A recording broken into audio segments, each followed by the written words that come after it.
esa palabra que he decidido compartirla todo este año, porque creo que si hay algo que tenemos que tener en cuenta nosotros es los tiempos que vivimos. Dice las Sagradas Escrituras en el primer libro de Crónicas: de los hijos de Isaacar, 200 principales, entendidos en los tiempos y que sabían lo que Israel debía hacer, cuyo dicho seguían todos sus hermanos. Cada vez que me paro acá, cada vez que puedo, presento este mensaje o este versículo, porque creo firmemente que cada uno de nosotros debe estar al pendiente del tiempo que estamos viviendo. Vivimos tiempos difíciles, vivimos tiempos duros, pero también tiempos gloriosos, pero tenemos que estar apercibidos de qué está pasando en este tiempo que vivimos. Veía en un lugar, creo que Irak, veía a un hombre que estaba en su casa compartiendo la palabra, lo que llamamos nosotros célula, y mientras estaba allí llegó la policía, lo detuvieron, lo metieron preso, a él y a su familia, a su esposa y a un joven como de 17, 16 años. Lo meten preso por estar enseñando la Biblia. Allá eso es prohibido. Estaba en su casa, en su cuarto, y aún así lo detuvieron. Así que lo llevan a juicio.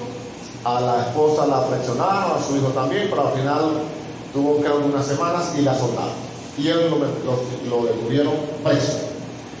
Y mientras estaba preso, detenido, le dice: mire, usted está aquí preso por estar predicando el evangelio. Aquí eso está prohibido. Preso. Y le prohibimos que aquí en la cárcel le abran los presos del evangelio. Okay. Así que este hombre preso le predicaba a los presos y lo tenía prohibido, pero él se acordaba de aquella palabra que dijo: es necesario obedecer a Dios antes que a los hombres. Así que el hombre predicando ahí el evangelio en la casa, y le dice a la esposa: mi amor, tráeme un capítulo de la Biblia cada vez que venga. Un capítulo, sí. La Biblia que tenemos en inglés, tráeme un capítulo. Y la mujer se lo llevaba, lo revisaba. Como ninguno sabía leer inglés, le dejaban pasar el capítulo. El hombre agarraba y la traducía al idioma iraní, que creo que es farsi o persa, y la traducía a ese idioma y se la pasaba a los presos. Agarraba un capítulo, lo traducía y se lo pasaba a los presos. Y la gente: pásame la Biblia, pásame el capítulo, pásame. Lo descubrieron. Te dijimos que no predicaras aquí el evangelio. Aquí no puedes predicar el evangelio. Y lo metieron más allá, a un lugar que le llaman hermosamente el infierno. Y ahí lo tenían preso, para que no le hablaran, porque los metieron presos que predicaban el evangelio, y los meten presos y le predican a los presos. Los metieron en el infierno. Y ahí estuvo el hombre, y la mujer también orando, por fin lo soltaron, y cuando lo soltaron le dijeron: si te vemos otra vez, te matamos. Y lo perseguían, y el hombre se tuvo que ir a otro país. Y eso me llama la atención, porque el evangelio es peligroso. Predicar el evangelio es peligroso. Aún en este tiempo y en esta casa y en este país es peligroso. Si usted decide ser un evangélico, quizás no, pero si usted decide ser un seguidor, un discípulo, eso es peligroso. Porque usted va a ser una persona diferente. Y es peligroso porque puede perder a sus amigos. Es peligroso porque puede perder a su hermano, a su mamá, a su papá, porque ya le van a decir: pero bueno, si vos estabas con nosotros, no venís a hacer las cosas que hacemos nosotros. No, mi amor, yo creo en Cristo. Y entonces la gente lo va a rechazar. Y eso es parte del evangelio, que nos rechacen y que la gente venga a tener problemas con nosotros.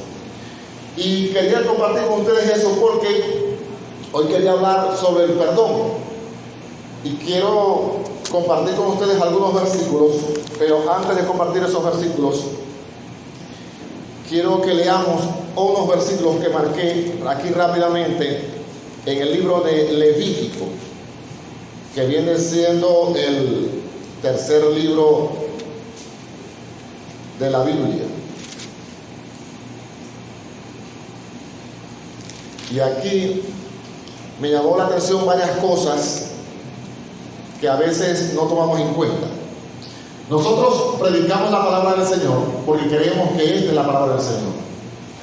Alguien dirá, no, yo no creo en eso, es un mito. Bueno, usted puede creer que es un cuento, que es un mito. Yo creo que esto es la palabra del Señor. Y esto es lo que nosotros predicamos, hablamos y creemos. Y quiero leer aquí varios versículos.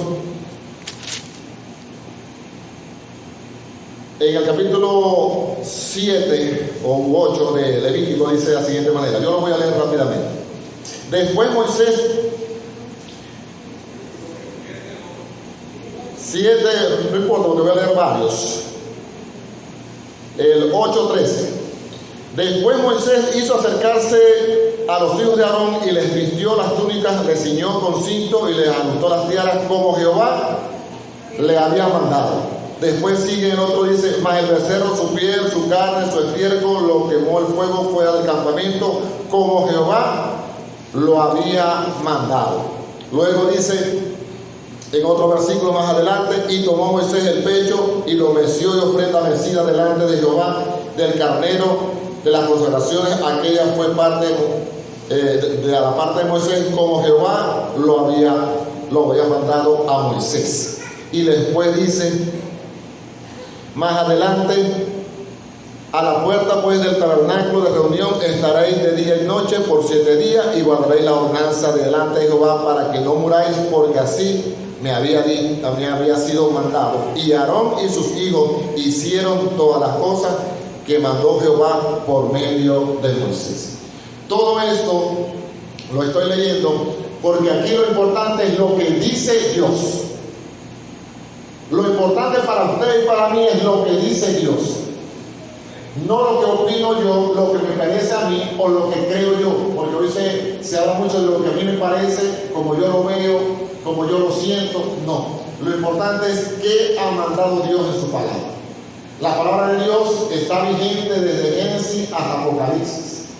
Dios dijo no matarás y es no matarás. Dios dijo no adulterarás, es no adulterarás. Dios dijo no dirás falso testimonio, no tomarás el nombre de Dios hermano. Eso sigue vigente. Dios lo dijo así y así lo tenemos que creer y hacer. Nuestra vida debe estar centrada en lo que Dios ha determinado para nosotros. Si no es así, entonces vivimos conforme a lo que a mí me parece. Y no puede ser así. En la Biblia la palabra perdón se relaciona mucho con la palabra expiación. Es decir, cuando vemos en el Antiguo Testamento, Dios está limpiando a su pueblo, está expiando el pecado de su pueblo, está perdonando a su pueblo. Y también me llama la atención de que hay cosas muy gráficas que ejemplifican el perdón de Dios hacia el hombre. Le voy a invitar a que se ubique en el libro de Isaías. Rápidamente en el libro de Isaías, capítulo 43. Y Dios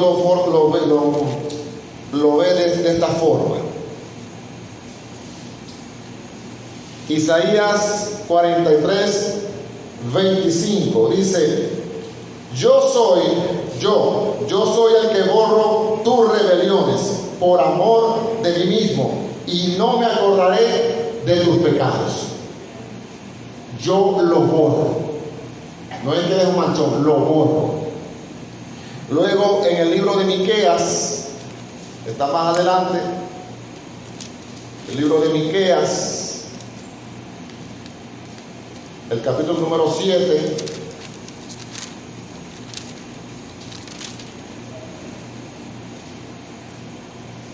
el verso 19 dice, Él volverá a tener misericordia de nosotros, sepultará nuestras iniquidades y echará en lo más profundo del mar todos nuestros pecados y echará en el fondo del mar todos nuestros pecados.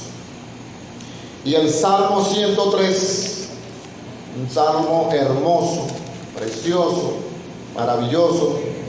El verso 3 dice: Él es quien perdona todas nuestras iniquidades, Él sana todas nuestras dolencias.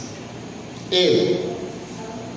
Y en el verso 12 dice de la siguiente manera: cuanto está lejos el oriente del occidente, hizo alejar de nosotros nuestras rebeliones. Como está China, permítame decirlo así, de Venezuela, así hizo alejar de nosotros nuestras rebeliones, nuestros pecados. Así de lejos, así comparativamente. Así es el perdón de Dios. Y yo quiero hoy leer dos historias de dos hermanos en el libro de Génesis, debido a que se ubica en Génesis, el capítulo 27 primeramente. Dos historias muy conocidas. Yo solamente las voy a nombrar rápidamente, pero yo sé que cada uno de ustedes la conoce.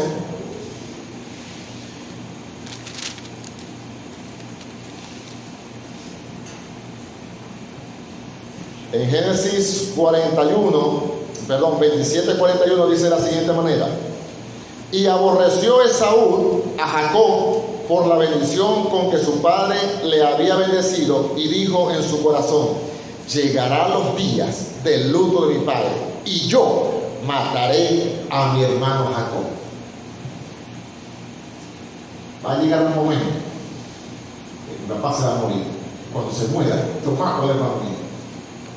Para los que no están en contexto, no han leído esa historia, eran dos hermanos, morochos, como decimos nosotros, y el hermano Esaú era el mayor, Jacob era el menor, y llegó un momento en que le iba a bendecir el papá a sus hijos, y le dice: mira, ven que te voy a bendecir. Le manda a hacer una cosa a Esaú para que vaya a buscar una comida.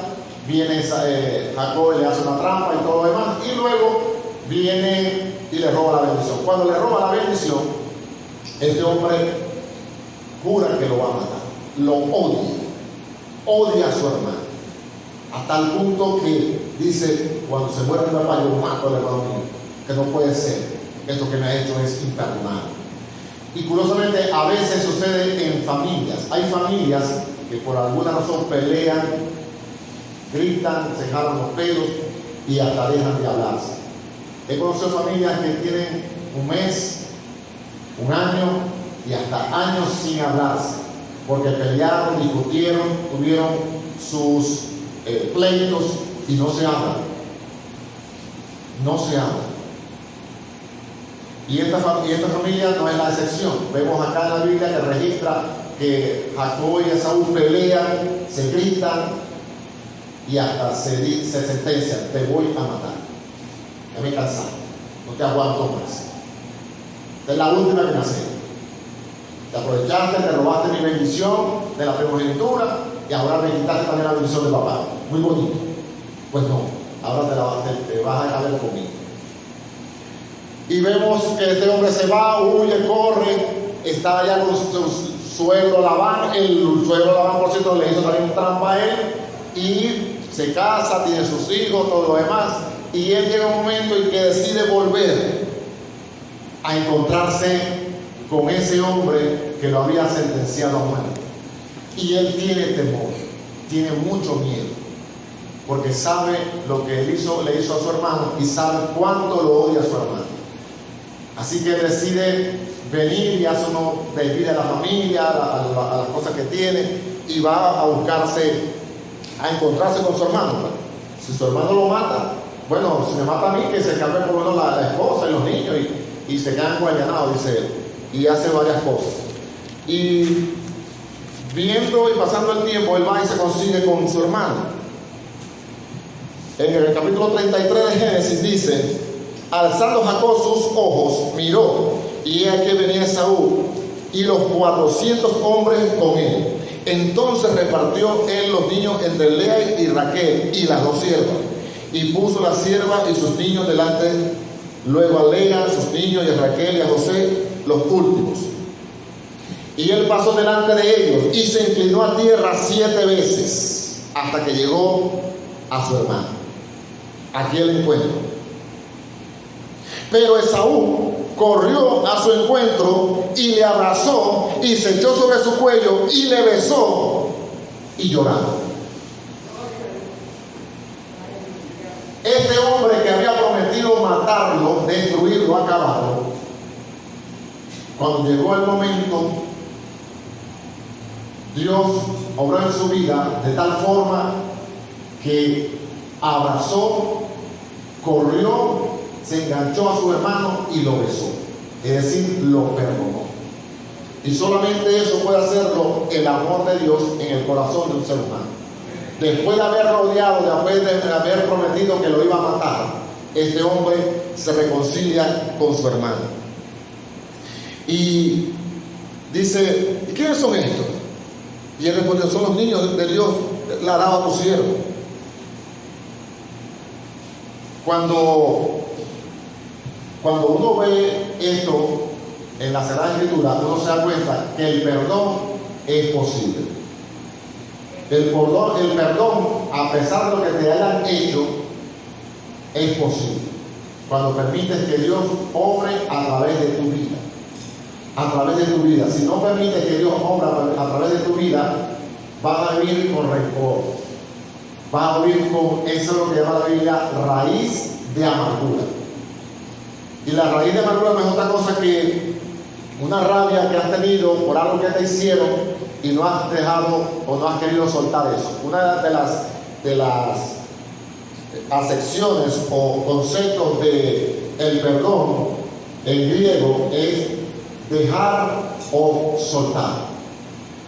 Perdonar es dejar o soltar. Porque el rencor, la falta de perdón, ata tanto a ti como a la persona. Pero una vez que tú perdonas, sueltas y dejas ir libre a la persona. La otra historia también muy conocida, aquí en el libro de Génesis, en el capítulo 37, también una historia muy conocida, tampoco la voy a leer, solamente voy a leer unos versículos. En el verso 37, el verso 4 dice, y viendo sus hermanos que su padre le amaba más que a todos sus hermanos, le aborrecían y no podían hablarle pacíficamente. Para todos los que hemos leído la historia, les cuento rápidamente, este hombre llamado José tiene varios hermanos, de hecho son 2 hermanos, él y uno más pequeño llamado Benjamín. Él tiene un sueño, se lo cuenta, a ellos les molesta, luego les cuenta otro sueño, se ponen más bravos todavía y deciden acabar con este muchacho. Pero viene uno y dice, no, lo vamos a matar, lo vamos a lanzar a este hueco y tal, para ver si lo logran salvar. Pero luego de ahí lo venden como esclavo. Y después que lo venden como esclavo, en el mercado de esclavos lo venden otra vez. Ellos los venden a los madianitas y los madianitas lo venden a los egipcios. Allá lo compra un hombre y entonces ahora el hombre es un extranjero y además esclavo en una casa donde no sabe el idioma, donde no sabe las costumbres, donde no sabe la cultura y todo eso tiene que aprenderlo él. Y sabe que es difícil estar en el extranjero. Yo hablo con la gente que está en el extranjero y me dicen, y veo documentales y cosas así, que es difícil estar en el extranjero. Aún saliendo de aquí mismo a Colombia, usted sale a Colombia, que hablan español igual que usted, igual que yo, pero no dicen las cosas igual que usted, igual que yo. Y yo veía a una muchacha que estaba en México y decía que le fue difícil, es más, hay gente que la criticaba porque ella ya tenía acento mexicano, pero ella decía, es que el problema es que yo tuve que aquí aprender a sobrevivir, porque aunque yo hablo español y aquí hablan español, la gente no me entendía. Yo quería comerme un pedazo de patilla y le decía, señor, ¿me trae un pedazo de patilla? Aquí no vemos patilla. Señorita, aquí no vemos patilla. Claro que sí, en el tené. No, aquí no hay patilla, señor, aquí no hay patilla. Eso está en rojo. Ah, no, eso es sandía. Bueno, un pedazo de sandía. Y después yo llegaba y mira, dame unos videos, un tambores. No, que no le con eso. porque si es cambio. No sé, aquí no vendemos eso. Dame un recibo de eso. Aquí no vendemos cambures. Eso amarillo. Ah, no, eso es plata. Y así sucesivamente. Eso no, eso parchita, no tiene parchita. Pero ahí lo estoy viendo, no, eso no es parchita. Eso se llama maracuyá. Y eso, no, eso se llama frijoles y así sucesivamente. Entonces la gente que está en el extranjero le cuesta mucho adaptarse aún a la cultura, es duro. Y si es un idioma como el inglés, mucho más. Hay gente que no sabe ni siquiera pedir un vaso de agua en inglés, le cuesta. Entonces este joven, porque tenía 17 años, es llevado allá a ese lugar, perdido, sin saber qué hacer, y vive en esa cultura, porque sus hermanos lo odiaban, lo envidiaban. Ellos decidieron venderlo.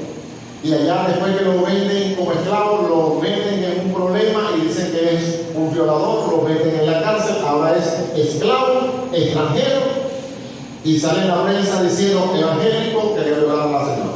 Porque así lo ponen, no sé si usted ha fijado. Evangélico intentó hacer tal cosa. Y ahí salió en las redes, de allá de Egipto, este muchacho. Ahora estaba preso, extranjero y solo en un país. ¿Por qué? Porque sus hermanos decidieron odiarlo y envidiarlo. Porque él había dicho un sueño, porque su papá lo quería más, no sé.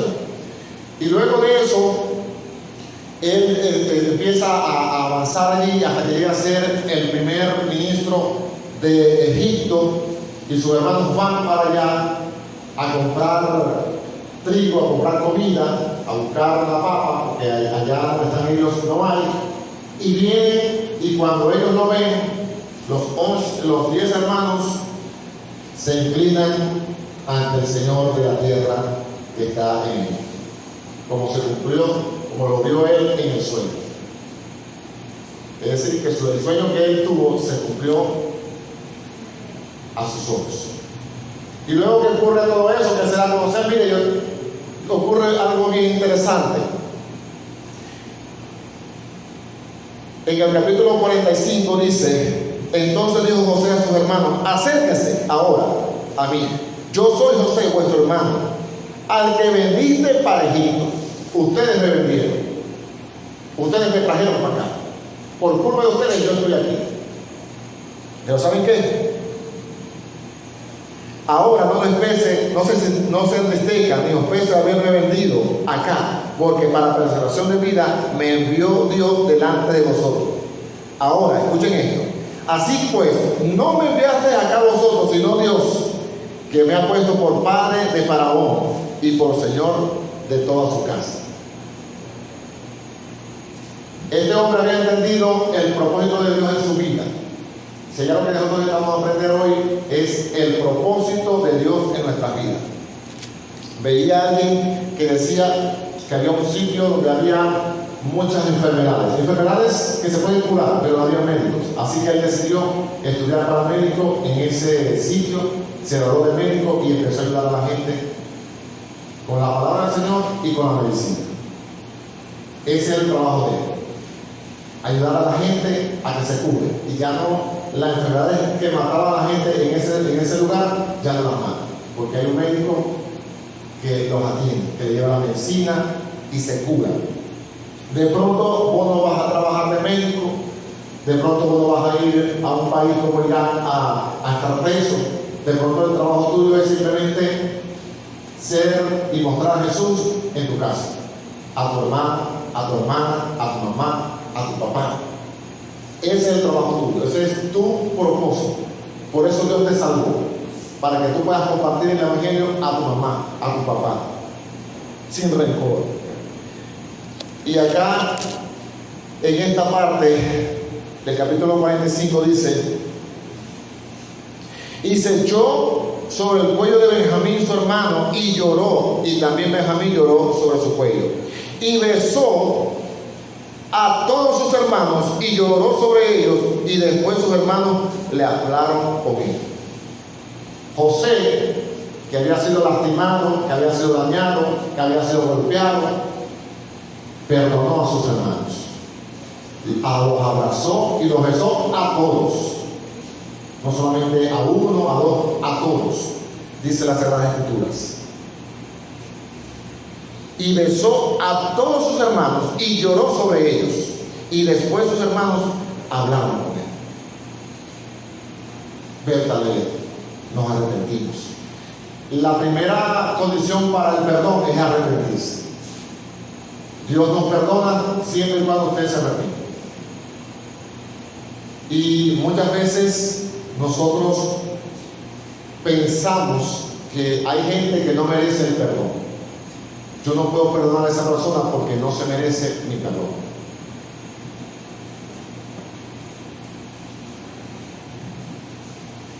Déjeme decirle que muy posiblemente tenga razón. Pero déjeme decirle que nadie merece el perdón. Usted y yo no merecemos el perdón. Ayer leía a mi hermano Efraín un texto hermosísimo, todos son hermosos por supuesto, pero especialmente ese que hablaba de que Jesús en la cruz del Calvario estaba un preso a su derecha, otro a la izquierda, y uno le decía: mira, bajamos aquí si vos soy el rey. Y le dice el otro: chico, no te des cuenta que nosotros estamos aquí porque realmente merecemos esto, pero este no, este hombre es inocente. Y el título que colocaron allí fue en griego, en latín y en hebreo: Jesús Nazareno, Rey de los Judíos. Lo impresionante de la cruz no es que mataron a un hombre en la cruz, porque habían matado muchos hombres en la cruz. Antes de Jesús y después de Jesús mataron muchos. La única gran diferencia es que en ese momento están matando al Rey del universo. Me llamó la atención una chica muy joven, posiblemente como Gabriela, muy joven, en una red social. No sé cómo se llama la chica, tampoco me interesa saber el nombre, porque no quiero que usted se conecte con ella, pero lo cierto es que ella decía, quizás malentendió o quizás quiso explicarlo de otra manera, ella decía que Cristo no venció en la cruz, que la victoria de Jesús no fue en la cruz, que bueno, fue en la cruz y murió y sufrió, pero que ahí Jesús no venció. Y yo decía: ¿será que ella no ha leído Colosenses? Cuando dice que públicamente los exilió, triunfando sobre ellos en la cruz. Jesús triunfó en la cruz. Jesús ganó en la cruz. Jesús venció en la cruz.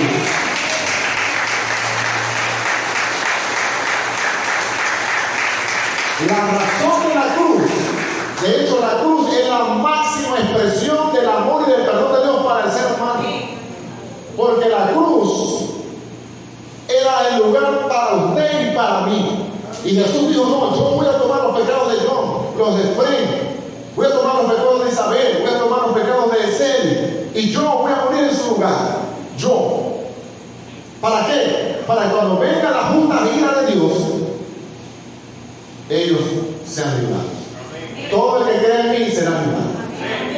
Porque todo el que mire a Jesús en la cruz será salvo. Hay una cosa que muchos de nosotros no entendemos: el Señor. Jesús es el Señor. Y a veces nosotros decimos: no, Jesús es el Señor, Jesús es mi Señor. Pero ese concepto de Señor va más allá de Señor. En español nosotros decimos Señor a todo el mundo, a los al mayor, a los que tienen una posición, a alguien importante, Señor, Señor. Pero por lo menos en el griego y sobre todo en inglés existen tres palabras para Señor. La palabra Mr. John, Mr. Efraín, Mr. Julián, en inglés. Está la palabra Sir, Friend, S-I-R, Sir, y está la palabra Lord, L-O-R-D. La palabra Sir se usa más que todo en términos militares. Sí, sir. Adelante, soldado. Sí, sir. Sí, señor. En términos militares, en términos de jerarquía. Pero la palabra Lord, L-O-R-D, solamente antes eran títulos nobiliarios, habían los lores, todos los demás en Inglaterra, pero cuando se distribuyó todo eso y se hizo una república, los Estados Unidos, solamente hay un ser que mantiene esa palabra en los Estados Unidos. L-O-R-D. Es Jesús. Solo Jesús es Lord. Solo Jesús es Lord. Jesus is the Lord. Jesús es el Señor. El Señor significa, en este caso, dueño absoluto, el amo absoluto de todo. Pero nosotros, si nosotros decimos que Jesús es el Señor, es mi Señor, Él es dueño de todo lo mío, de toda mi vida, de todo lo que yo hago. De manera que todo lo que yo hago debo hacerlo para agradarle a Él, porque es mi Señor. Todo lo que yo hago. Si yo me voy a casar, si yo voy a estudiar, si yo voy a trabajar, si yo voy a montar un negocio, es para que el Lord, el Señor, sea exaltado. Si yo quiero tener millones, quiero ser famoso, quiero ser atleta de fútbol, o de béisbol, o de música, cantante o actor, todo eso es para que su nombre sea levantado. Yo quiero ser famoso para que Jesús sea levantado. Quiero ser millonario para que Jesús sea levantado. Quiero tener muchas empresas para que Jesús sea levantado. Quiero tener un carro grande, una casa grande, para que el nombre de Jesús sea levantado. Ese debe ser mi meta. Porque si no, es para que yo sea aplaudido, para que yo sea reconocido. Te la comiste. Así estés bien. Estoy buscando glorias para mí. No, la gloria tiene que ser para Él, para el Señor. ¿Por qué? Porque Él es mi Señor. Si no entiendo eso, entonces lamentablemente Jesús no es mi Señor. Yo digo que es mi Señor, pero no es mi Señor.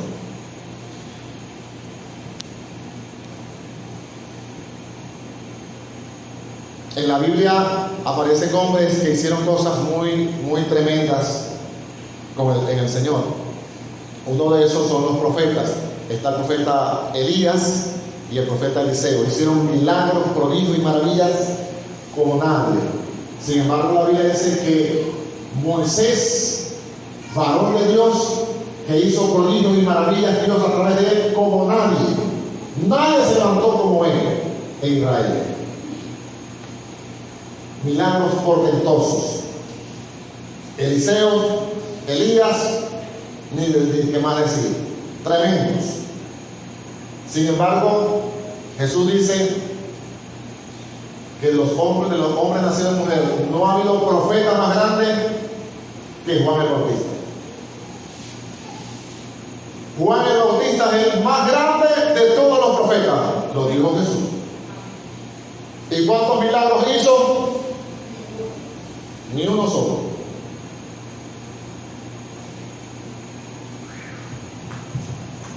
Pero fíjense, ese hombre bautizó al santo. Yo necesito ser bautizado por ti. Y tú vienes para que te bautice, déjalo así, que hay que cumplir la ley. Bautizar. Bautizó al santo. Y luego, cuando le tocaba a él, mira, ¿vos sois el Cristo? No, no soy el Cristo. ¿Vos sois el profeta? No, no soy el profeta. ¿Vos sois? No, yo no soy. Yo soy uno que clama en el desierto. A mí me dijeron, ve a clamar en el desierto y prepara el camino del Señor. Ese soy yo. Y luego dijo algo que deberíamos aprenderlo usted y yo. Es necesario que Él crezca. Pero para que Él crezca, yo debo menguar, debo disminuir. Para que Jesús se vea en nosotros, tenemos que nosotros escondernos detrás de la cruz. La Sagrada Escritura dice que este tesoro, Jesús, está en estos vasos de barro, para que la excelencia sea de Él. Vasos de barro. Hay un verso en la Sagrada Escritura que creo que todos nosotros deberíamos saberlo de memoria. Romanos 5, 3.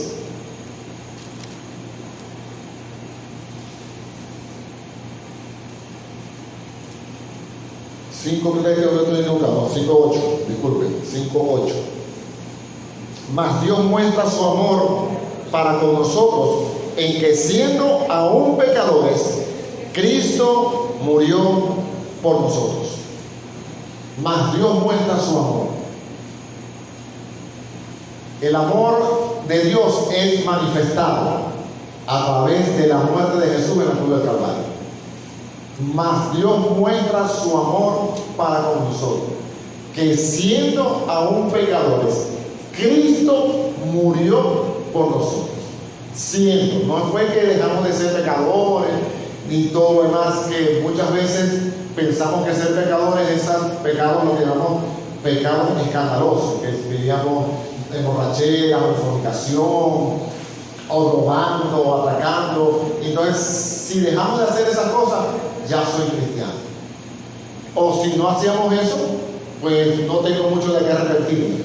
El solamente hecho de nacer en este planeta Tierra ya nos hace pecadores. Ya tenemos que arrepentirnos de nuestros pecados por nacer solamente en este planeta Tierra, sin contar todas las cosas que hacemos, que creemos que nosotros son mentiritas blancas, y las mentiritas blancas valen menos que las mentiritas negras. Todas son mentiras, todos son pecados, y ante Dios nadie se puede justificar. En el pasado, en el siglo I, el reto de los cristianos o los discípulos era mostrar y demostrar que el Cristo que fue colgado en la cruz estaba vivo y había resucitado. Ese era el reto de ellos. Y los encarcelaban, y los golpeaban, y los maltrataban, los mataban, como fue el caso de Santiago, porque decían: Cristo es el Señor, Cristo está vivo, Cristo está vivo, Cristo resucitó. Y ese era el reto de los discípulos del primer siglo. 20 siglos después, siglo XXI, el reto de nosotros es mostrar a ese Cristo resucitado en nuestras vidas. Ese es el reto de nosotros cada día, en nuestras casas, en nuestras familias, con nuestros hijos, con nuestras esposas. Cada día muero, dice el apóstol Pablo. Hay frases que a veces pensamos que son una especie de, no sé, de amuleto. Para mí, el vivir es Cristo y el morir es ganancia. Ya no vivo yo, ahora vive Cristo en mí. ¿Realmente usted cree eso, hermano? ¿Realmente usted puede creer que Cristo vive en usted y ya usted no vive? Lo dejo para su reflexión, no lo voy a responder. Piénselo. Piensa si realmente Cristo está viviendo en usted y a través de usted. Ese es el reto. Que Cristo se pueda mostrar. Hoy hay canciones que nos dicen que podemos o que debemos hacer ciertas cosas para que la manifestación de Dios se haga patente o se haga presente.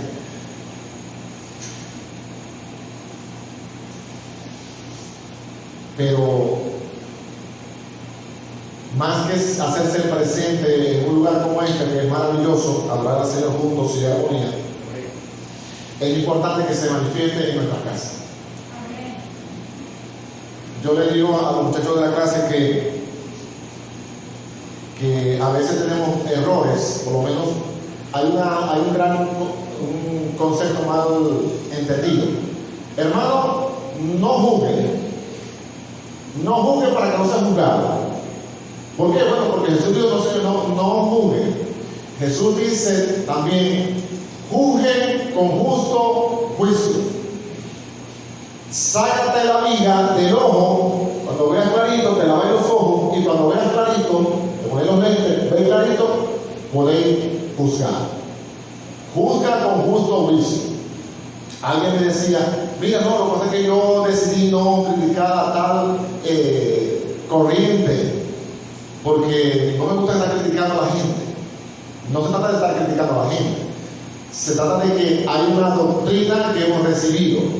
La doctrina dice, por decirle algo, Jesucristo es el Señor, Jesucristo es Dios, Jesucristo resucitó en carne y hueso, y así va a volver. Si usted habla con alguien de alguna corriente y le dice, no, Cristo no es el Señor, Cristo no es Dios y Cristo no resucitó, usted no puede tener comunión con esa persona o con esa línea, porque está rebatiendo lo que aquí está escrito. Jesús es Dios, Jesús resucitó y Jesús viene pronto. Eso es lo que dice aquí. Y si alguien le dice a usted, sea quien sea, que eso no es así, que Jesús no resucitó, usted no puede tener comunión con esa persona a nivel doctrinal. Usted puede ser su amigo, que por tanto sea su hermano, su primo, su tío, su familiar, o su amigo, su pana, puede ser. Pero en la parte doctrinal, usted no puede comulgar con él, porque él dice que Jesús es Dios, porque él dice que Jesús no resucitó y que Jesús no viene. Y si no cree en eso, y usted sí lo cree, como tiene comunión. Eso es importante, que usted entienda. No se trata que usted va a decir, yo soy mejor, somos los mejores. No, no somos los mejores. Somos los que hemos creído que hay un Cristo que murió por usted y por mí en la cruz del Calvario y que va a regresar muy pronto. Y eso predicamos. Predicamos a Cristo y a Cristo crucificado. Él murió en la cruz por cada uno de ustedes y por mí, y a ese predicamos, a ese exaltamos, a ese servimos. Esa es la predicación que tenemos que hacer. Si alguien no cree en eso, simplemente le decimos, perdóname, pero esa es la verdad. Estamos llamados a predicar la verdad. En este tiempo, predicar la verdad, en algunos países es en contra de la ley, pero ese es nuestro reto. Así que yo le invito a permanecer en la palabra. Es un reto. De pronto a alguien no le va a gustar, de pronto su amigo se va a disgustar, pero usted y yo estamos llamados a proclamar la palabra del Señor en verdad. Sobre todo en este tiempo, donde se habla mucha mentira, donde se habla mucha falsedad, donde se tergiversan las cosas. Alguien le decía, mira, Dios es amor. Sí, es amor. Bueno, Dios es amor. Y si tu hija te dice que ahora tiene una tendencia sexual no conforme a la palabra, tenéis que abrazarla, tenéis que besarla y tenéis que ayudarla para que sea feliz. No, usted tiene que decirle que la Biblia dice que ella es una mujer y que ella puede andar como mujer, debe vivir como mujer. No se trata de que sea feliz o no sea feliz, se trata de que viva la palabra. Una señora en Estados Unidos la detuvieron y le quitaron a la hija. ¿Por qué? Porque su hija a los 12 años dijo, mami, yo soy un niño, ahora me llamo Carlos, no Carla, y me voy a hormonar y a mí llamarme Carlos. No, tú te llamas Carla, tú eres mi hija amada, que yo tuve en mi vientre y te voy a amar siempre, pero como mi hija. Tú eres mi hija, Carla. Así que la señora se la quitaron, su papá se puso de acuerdo con las leyes, se la quitaron y solamente le puede hablar a través del correo electrónico. Porque ella decidió no llamarla Carlos ni él, sino ella, mi hija amada. Y por hacer eso, en los Estados Unidos, la quitaron, le quitaron su hijo. Pero ella dice, mi Señor dice que ella es mi hija. Y yo creo en eso.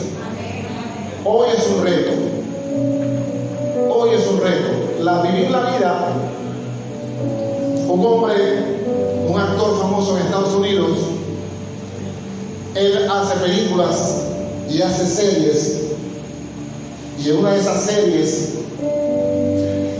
famosa llamada Desperate White House, Mujeres Desesperadas, él en su contrato no besa a las actrices. El guión tenía que escribirlo de acuerdo a su contrato. No besa a las actrices en los labios. Y le dijeron: bueno, chicos, aquí no te vamos a dar más películas ni te vamos a dar más series. Si vos no vas a besar a la actriz, está ahí vetado de ti de Hollywood. El hombre oró, lloró, le dijo: Señor, yo soy tu siervo, estoy haciendo tu voluntad, no tengo trabajo, mi familia, y esto es lo que yo hago y me gusta para hacerlo para tu gloria. No tenemos películas, no tenemos películas. De cualquier por allá me uno le dijo: mira, hay un papelito en una serie, dale pues, para allá hay 3 capítulos. Ok, hizo 3 capítulos y le dijo: chico, ¿qué te parece si hacéis toda la temporada? Dale pues. Y hizo la temporada. Mira, ¿por qué no la hacéis el año completo? Y el hombre está trabajando. No besa a ninguna actriz en los labios. ¿Por qué? Porque estos labios son para mi esposa y para adorar a Dios, dijo ese actor. Y hoy en día está haciendo más películas, están haciendo más series, sigue haciendo más dinero y sigue diciendo: mis labios besan a mi esposa y adoran a Dios. Pero un tiempo estuvo vetado. ¿Y qué quiero decir yo con esto? Que si usted decide ser un cristiano bíblico, usted lo van a vetar, o lo van a denigrar, o lo van a apartar. Pero vale la pena seguir al Señor. Póngase de pie, servimos al Señor. Padre, te pedimos que nos ayudes a caminar